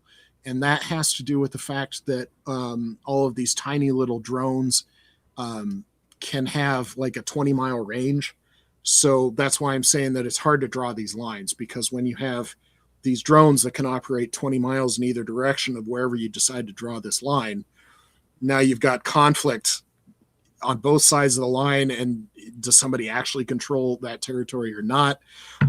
So anytime that you see a Ukraine map, understand that these lines are pretty fuzzy, and that these colors are kind of best guess. Now they're very good guesses because, like I said, Telegram and other social media sources, people post videos that can be geolocated, and you can say, look, yeah, we know they're there. So this was that direction that Russia was trying to advance in, and you can see some of the big Ukrainian counterattacks there. So on the innovation side, there's a picture of a drone that I sent. On the innovation side, because the advantage that Ukraine has is they've got 10,000 or more drone factories right now. In 2025, they built something like 5 million drones. They're set to double that this year. In the month of January, there was on average for Ukraine, there was on average 3 combat drone sorties every minute. So you had 3 combat drones launching every minute to go after a target. Something like 134,000 combat drones Ukraine used just in the month of January. This on the innovation side, because Ukraine has something like 10,000 makers. Each one of these factories has its own innovator. Some of them collaborate, but a lot of them are like, I've got this great idea, and they start going with it. This is one of the ideas that really took off, because you remember that picture of the F-16 where you had the $1 million missile, but then you had the new guided rockets that was an American idea. This is a Ukraine idea that does a similar thing. This, you can see, is a repurposed quadcopter drone, probably a 10-inch diameter. The 10-inch is going to be the diameter of the rotors.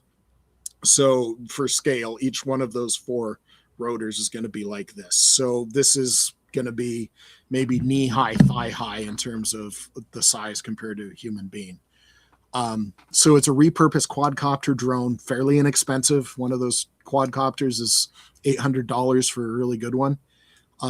With all of these modifications, it might be $1,200 or $1,500, so $1,500. And this is a drone interceptor. It's got the wings that it'll take off vertically, but it'll fly horizontally.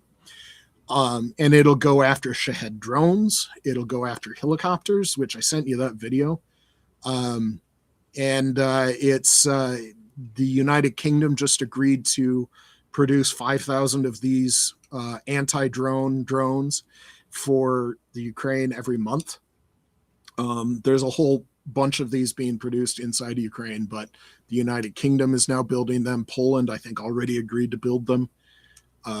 So this is one of the more recent innovations. And I talked about the money thing. Ukraine was having problems with air defenses because $1 million AMRAM is expensive to go after a $50,000 Shahed drone.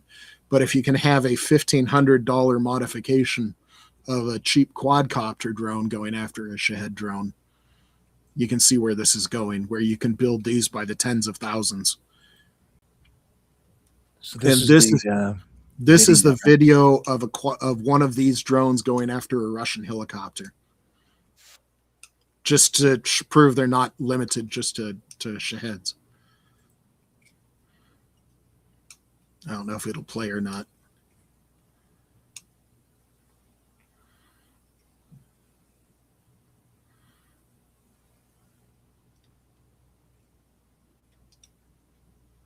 Not.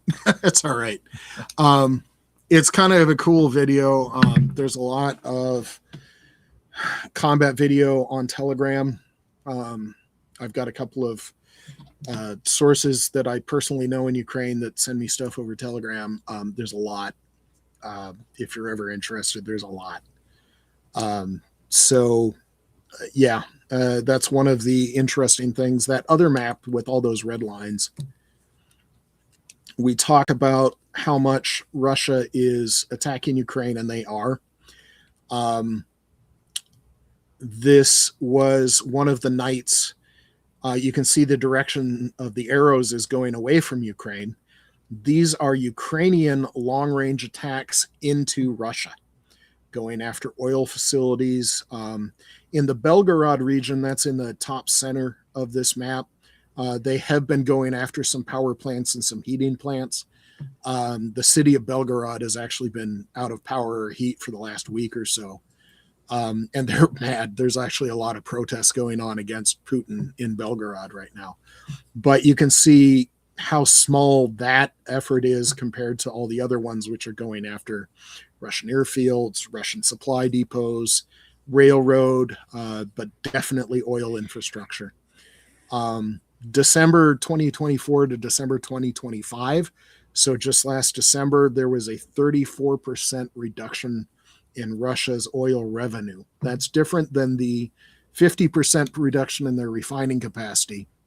That's just straight up dollars, 34% down. And that's something like half of their government revenue. Just as a scale of what's going on, and people don't necessarily think about this anymore. We'll have to look at what the difference between the white lines and the red lines are. So sorry about that. So when you're talking about these lines on the map, and in some ways they aren't entirely relevant because of what you just mentioned, the attacks on energy infrastructure, the way that's affecting the day-to-day life of people on both sides. Certainly in Ukraine, we're seeing that, heating homes, these are issues right in Kyiv that can be an issue, right? A problem. Yeah. So that last picture that I sent with the woman and the infant, he's a toddler now. His name's Matvey, which in English is Matthew. I think I have to go to. The other email. I'm so sorry. Yeah, that's okay. Let me. A friend of mine, he was a combat soldier for about 16 months. A Russian rocket hit the building that he was sleeping in. He was pinned under a building for about 3 hours before the other people in his unit dug him out. So he didn't have to have anything amputated, but he has severe nerve damage in the lower half of his body. So he's not really effective as a soldier.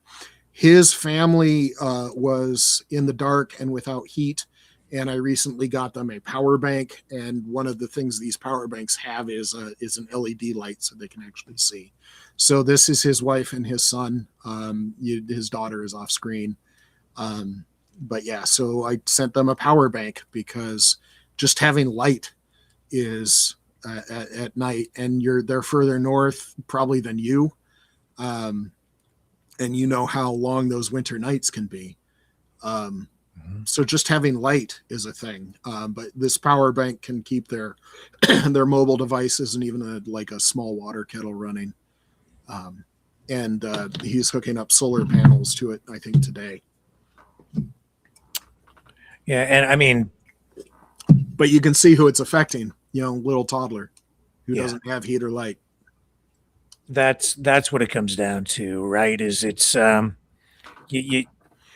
you see Jared Kushner and Witkoff going over there to engaging in these negotiations. They're trying to swing business deals, but these are the people who are really being affected. These are the people that have the most at stake, because this is about their life, their way of life, their culture, their country, their Well, sovereignty. and Trump doesn't have any window on this. He was born with a silver spoon in his mouth. He hasn't known the first day of need.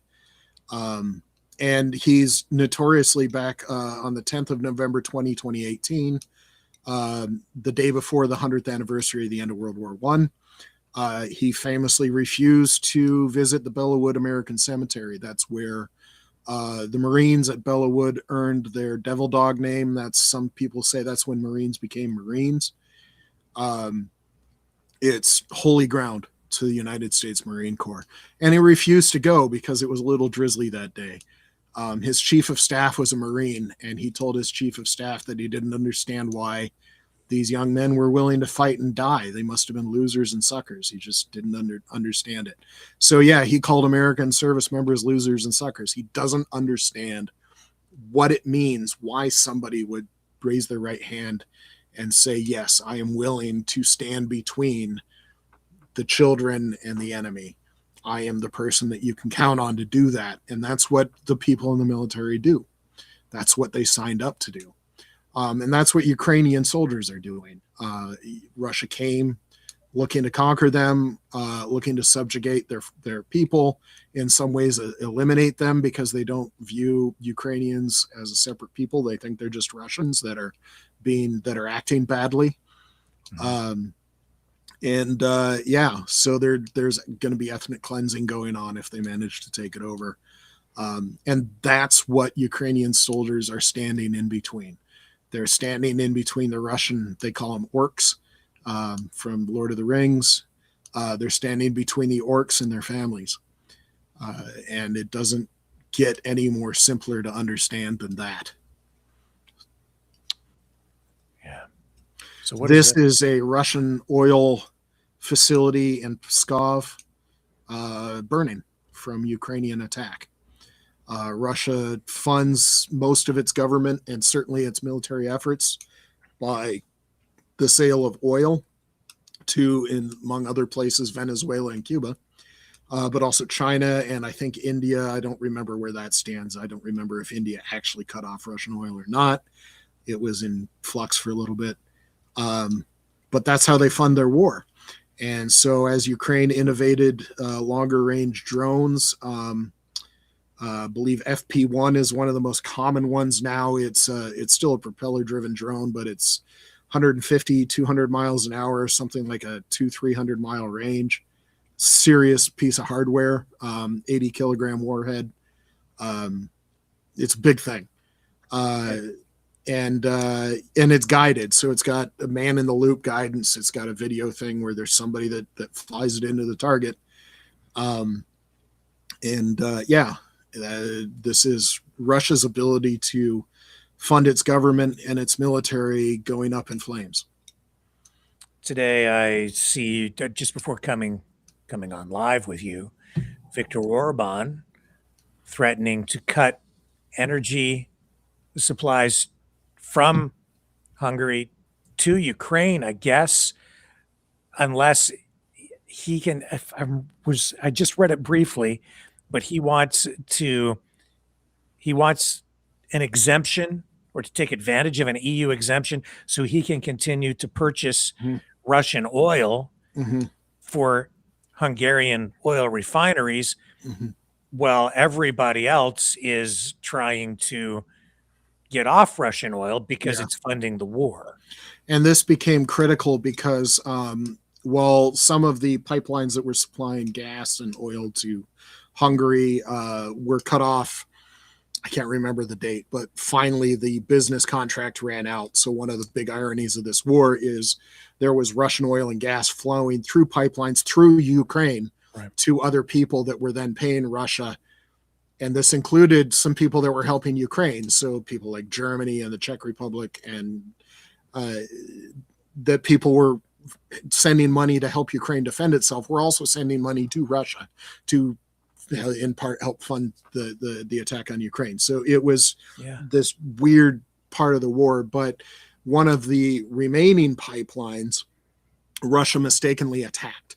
So one of the pipelines that was supplying Hungary, Russia attacked the pipeline and cut off fuel to Hungary. They did it by mistake, because Hungary is one of their thorns in the side of the Western support for Ukraine.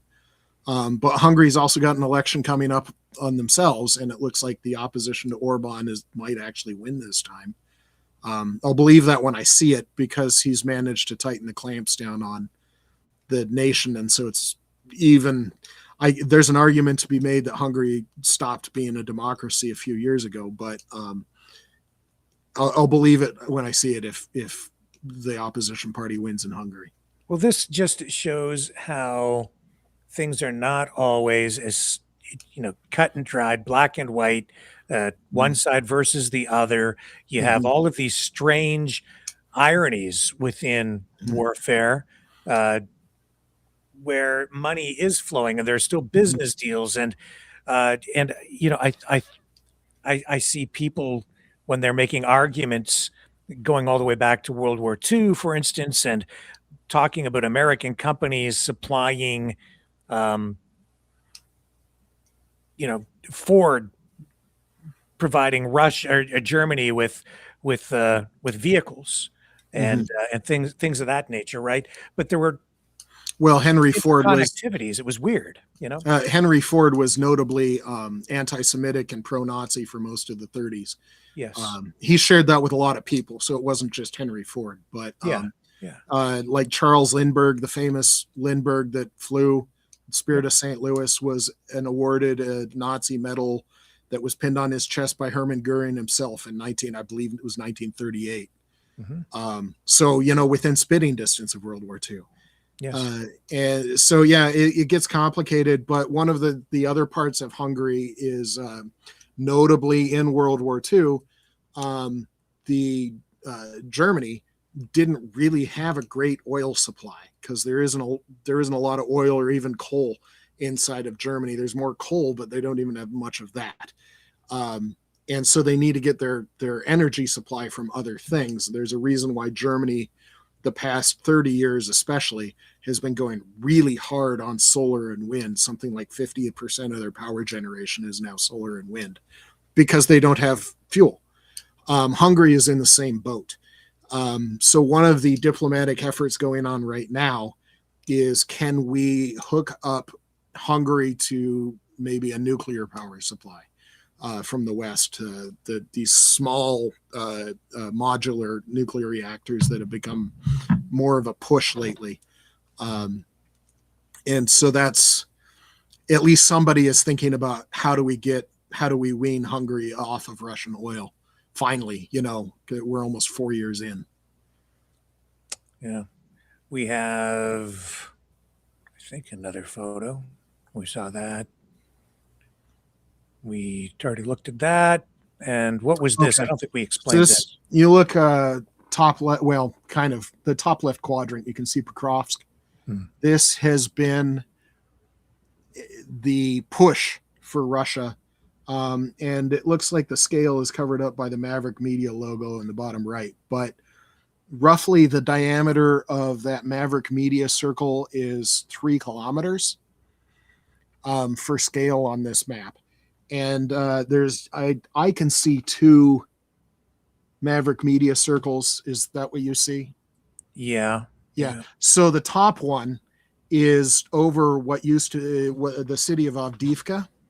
And I've mentioned this on your show before. So I didn't realize how close in date we were. But on the 17th of February, 2024, so a bit more than 2 years ago, Russia managed to finally capture Avdiivka. Since then, so 2 years and 2 days, they've been pushing on Pokrovsk. And if you can think about that circle as 3 kilometers, you're talking maybe 30 kilometers, maybe 40 from Avdiivka to Pokrovsk. This is the rate of Russia's advance over 2 years. 30 kilometers over 2 years. So you're talking meters a day, maybe. And if you look at the map, Pokrovsk is not taken yet. It's a little bit hard to see, But in the white section, there's a shaded region. The northern part of Pokrovsk is still in Ukrainian hands. Now, I did mention earlier that these lines on a map are really fuzzy. So as far north as Verdansk, you can see at the very top, there's been Russian drone activity going after Ukrainian targets. But, that same distance on the other side, you can see some of the towns like, the Horodivka right in the middle of the map. There's been Ukrainian drone activity in that town that I've seen lately. Just so you know the level of fuzziness on these lines. There might or might not be ground soldiers in those areas, but there's combat going on. Just as a thing. But yeah, Ukraine is regularly targeting Russian soldiers in that supposedly red Russian occupied part of Pokrovsk. It took them so long to get to Pokrovsk, 2 years, that Ukraine knew this was coming. They've been making Russia bleed. That's another subject. In the months of December and January, Russia lost more combat soldiers than they were able to put through basic training, just as a measure of how many soldiers Russia is losing. It's just a meat grinder. There's between Avdiivka on this map, you probably have 200 to 300,000 Russian casualties. Just stunning amounts of carnage on the battlefield. Ukraine has been doing this by trading land for Russian blood, Russian bodies, Russian fertilizer for Ukrainian sunflowers in the joking part of it. Just the staggering incompetence of the Russian military, the bloodbath of this war. Another example of the innovation, Russia was using meat waves. They'd send 100 poorly trained soldiers, if you want to call them that. They were in Russian uniforms anyway, towards the Ukrainian positions so that the Ukrainians would fire on those Russian soldiers and kill them. But in the process, the veteran soldiers in this much smaller numbers would watch where the Ukrainians were shooting from. And then after they were done killing 100 or so untrained Russian soldiers, the veterans would slip the flanks and try and go after the Ukrainian positions. It didn't take long for Ukraine to catch on to this, that their defensive positions were being hit by very small forces, like a 3-4 man team of Russian veterans. To as soon as they were done shooting, it's what we call shoot and scoot in the United States military, where as soon as you've got one group of people or one tank or whatever you've got defending, is one thing, but it's got 5 or 6 prepared defensive positions. So when the meat wave comes in, you're shooting from one thing, but as soon as the meat wave stops, you scoot, you shoot, and then you scoot, you leave and you go to a different position. And one thing that the Ukrainians learned, that, veterans are going to be attacking our defensive positions soon. They'd slaughter the meat wave, and then they would retreat to a position that could shoot at the position they just scooted from. So when the Russian veterans were coming in on their former position, they take out the veterans. Now they're not even doing this with live troops all the time. They've got ground robots that they might be 500-pound ground wheeled vehicles. They'll mount a heavy machine gun on it, and they control it just like you would with a drone, sometimes using video game controllers. And they've got 5 or 6 prepared positions with those ground drones.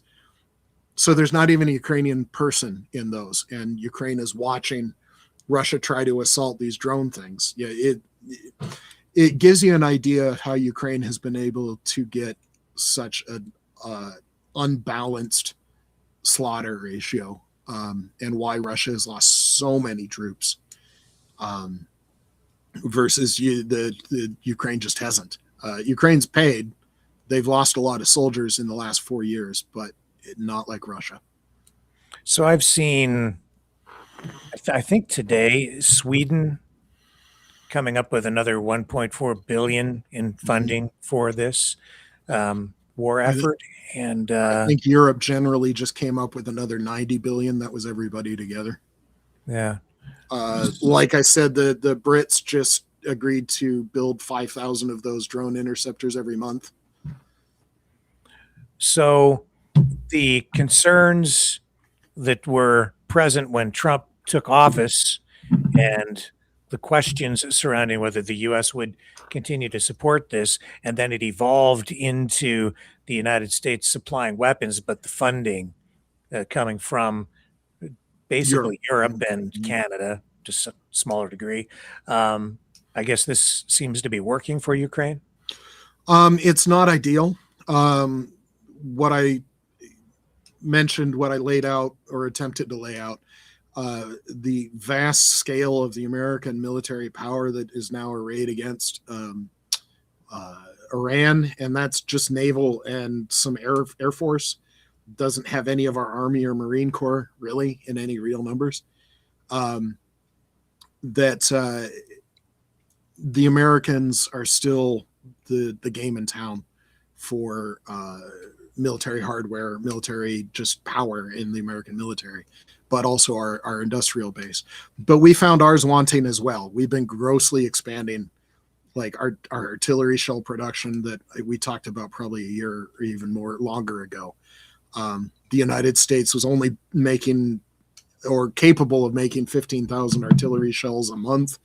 And there were some days Ukrainian was shooting off 30,000 artillery shells a day, and they could have done double that.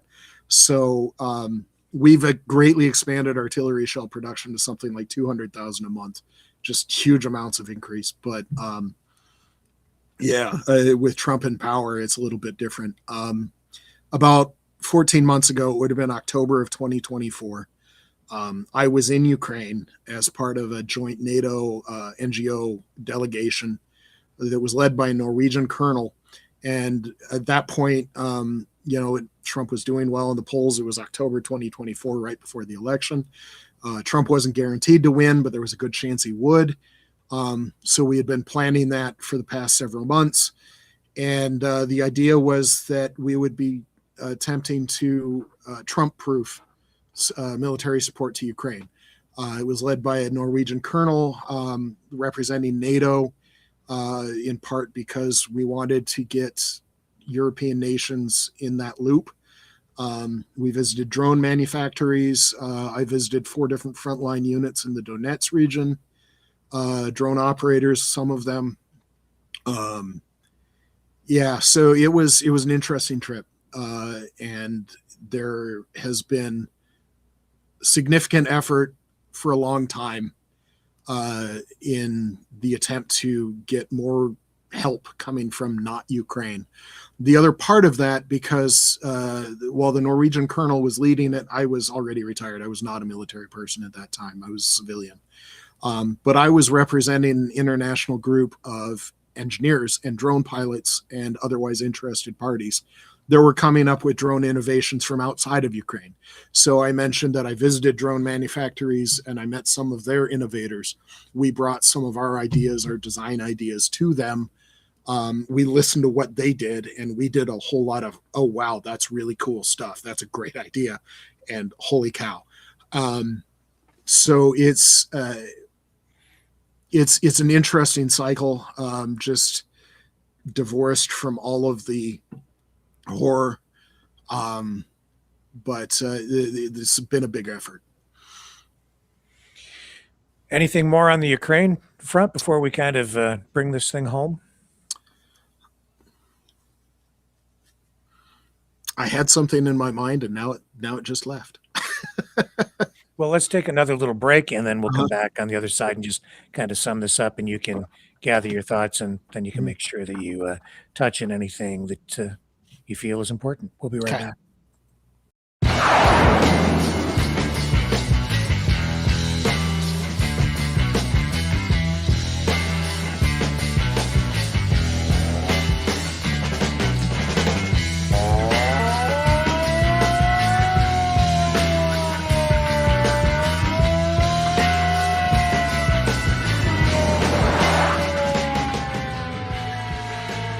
Maverick News. Fighting for freedom.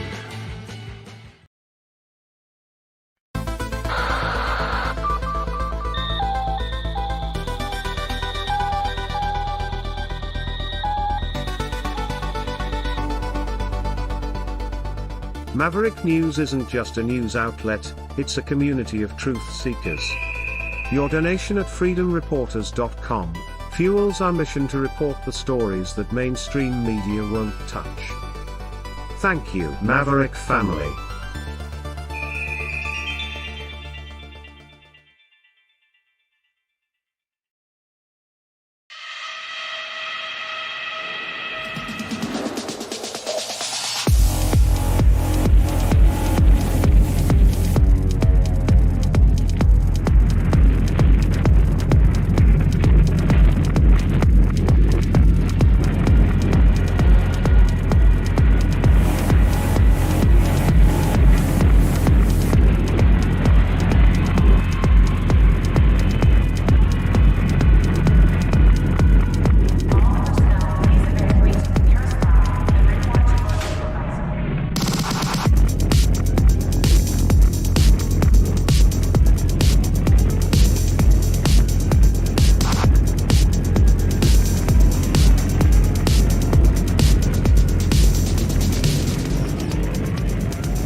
Maverick News. The world is watching.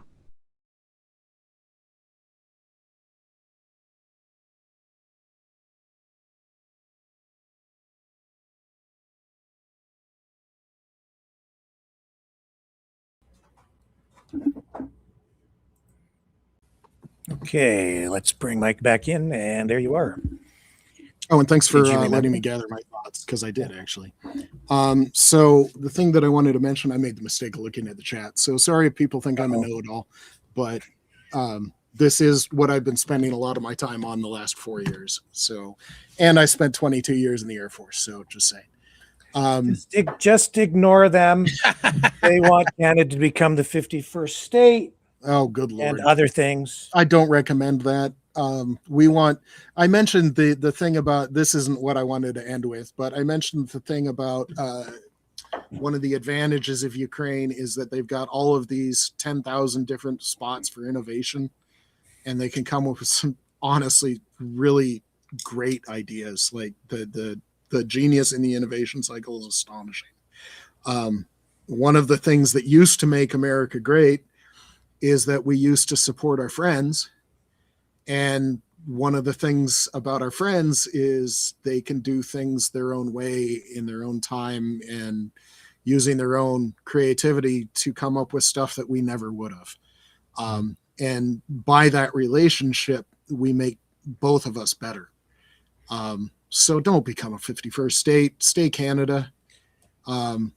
I as much as I do love my country, I love the idea that we have allies out there that have their own answers, and sometimes it's really cool. So, Yeah, and no matter what Donald Trump does, we'll always be allies. well, let's hope. I think so. So one of the things I wanted to leave you with, I don't know if you wanted to put up that picture of the kid or if that's already in people's heads, but in World War II, the Soviet Union was in the fight, if you don't count the joint effort with the Germans to conquer Poland. The Soviet Union was fighting Germany from June 22nd, 1941 through May 9th, 1945. That was, by most counts, 1,418 days of war. A lot of days of war, 1,418 days of war. And we think about World War II as this huge mega conflict. We passed 1,418 days of Russia's big invasion, I believe, on the 12th of January, 2026. So we're already more than a month past it. So we are already in this conflict longer than the Soviet Union was fighting in World War II, just for the scale of it. And you've got these kids. This kid's only 2 years old. All he's known is war. Now he's too young to remember, but you've got kids that's all they've known. You've got this massive impact that's going to be with us after this. Why haven't we not stopped it? Trump needs to push back. Everybody needs to push back against Russia. Just the fact that we're well past World War II levels of massive conflict should be sobering to everybody. Because he's not on Ukraine's side, and that's the problem. Well, I think despite himself, he is actually hurting Russia. I know I wanted to end on the other thing, but with going after Venezuela, Cuba, and Iran, these are all Russian allies. They are all either purchasers or conduits for Russian oil. Iran was a conduit. Russian oil would go through the Caspian Sea from Russian ports to Iranian ports, get transported across Iran, and then go from Iranian ports to places like India and China as one of the routes for Russian oil. So despite himself, Trump will be hurting Russia. I don't think that's his intent, but that is one of the effects. Well, it's worth. Here's how I see it.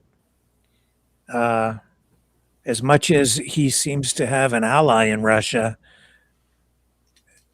I just see them as a bunch of gangsters right now, sitting around tables making deals.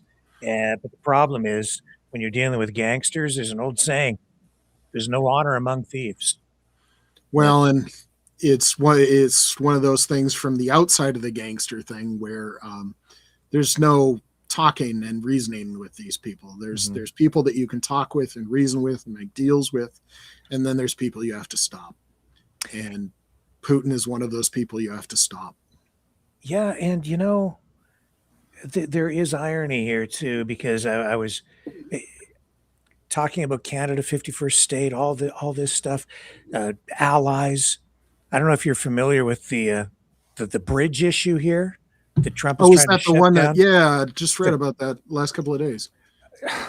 Unbelievable. He's trying to delay or stop the opening of the Gordie Howe Bridge. Was that Michigan? Yeah, brand new bridge just an hour from here. I was down there today. That's where you went. Okay. All right. Yeah. And I didn't go to the bridge, but I used to live there for 10 years. I know this issue inside and out. Canada paid for the damn bridge, the whole thing. Really? Yes, we paid for the whole thing, $4.7 billion US, I believe. Okay. And he's like, it's not a fair deal. We need to own half of it. That's the doggone. Yeah, but Michigan already owns half. Like we gave the US side to Michigan, so you already own half of it, and we paid for it. And this is so there's a certain category of voters that Trump won in 2024 that put him over the top. And a lot of those in the middle, they don't care about Trump's MAGA BS. They don't care about, any of the racism or anything like that. They wanted economic stuff. They wanted manufacturing. They wanted a lower inflation. It was all about their grocery bill and their pocketbook. That's the extent of their support for Trump.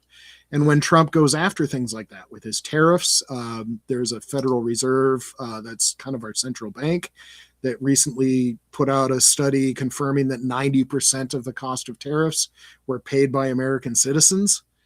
And it was probably higher than that, but that was a firm number. And there's a lot of those voters that put Trump over the top that are just utterly disgusted with him right now. And this bridge is just one shining example of that. Yeah, and a shining example of corruption, because right before he came out with the statement, well, because Matthew Maroon, who owns the existing Ambassador Bridge, which is now nearly 100 years old, built in 1929. It needs to be replaced. He met with Howard Lutnick.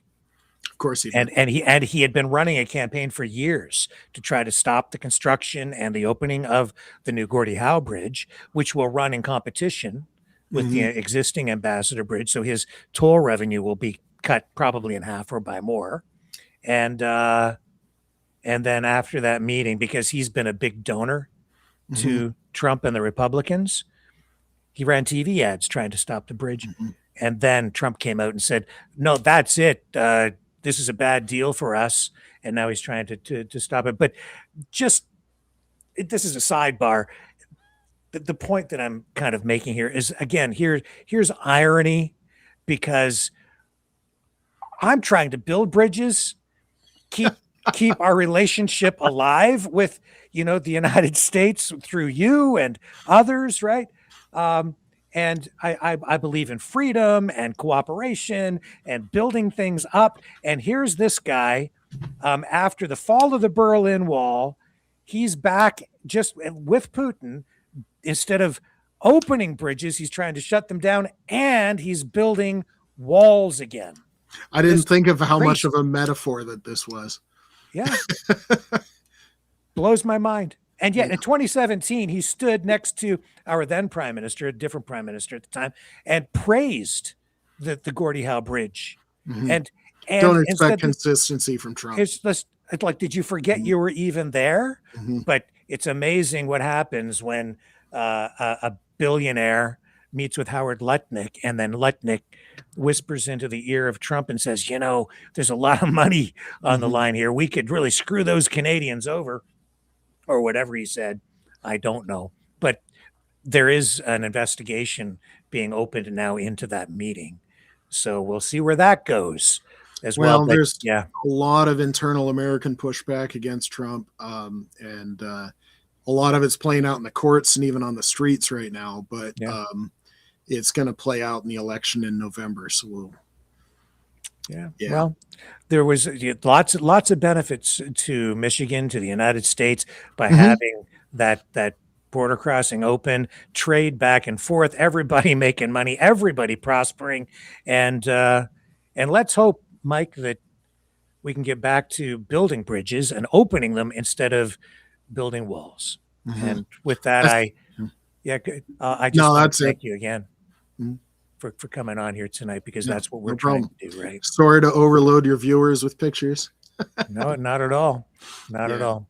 All right, stick around after this. I'll chat with you when this concludes, but I'll be back tomorrow night, folks, 7 p.m. Eastern on the flip side. See y'all then, Mavericks.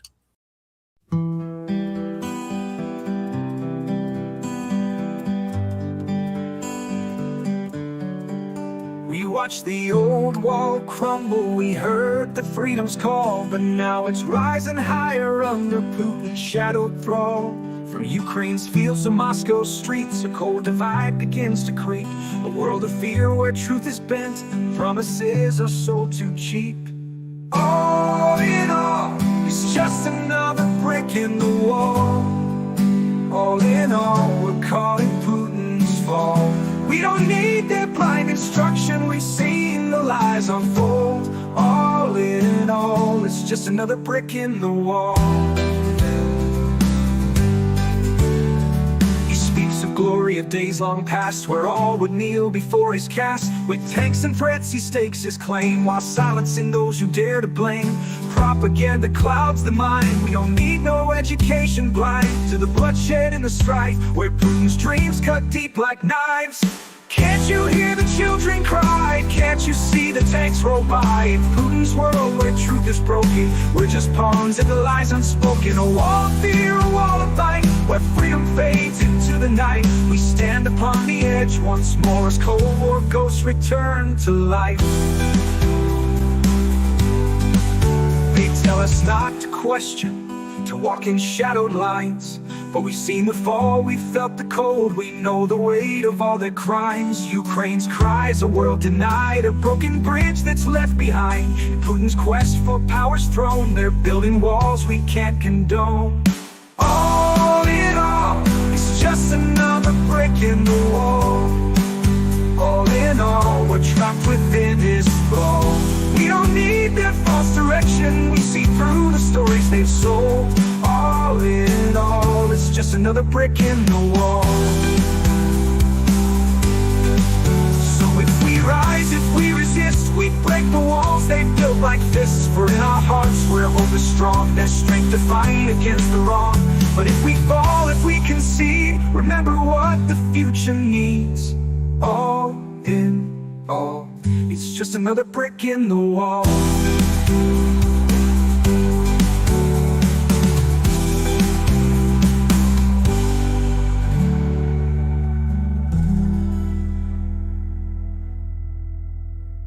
So if we rise, if we resist, we break the walls they've built like fists. For in our hearts where hope is strong, there's strength to fight against the wrong. But if we fall, if we concede, remember what the future needs.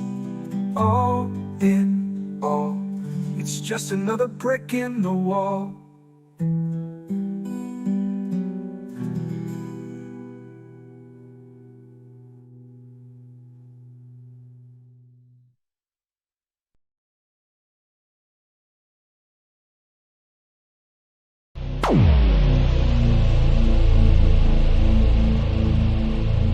This has been a Maverick Multimedia production.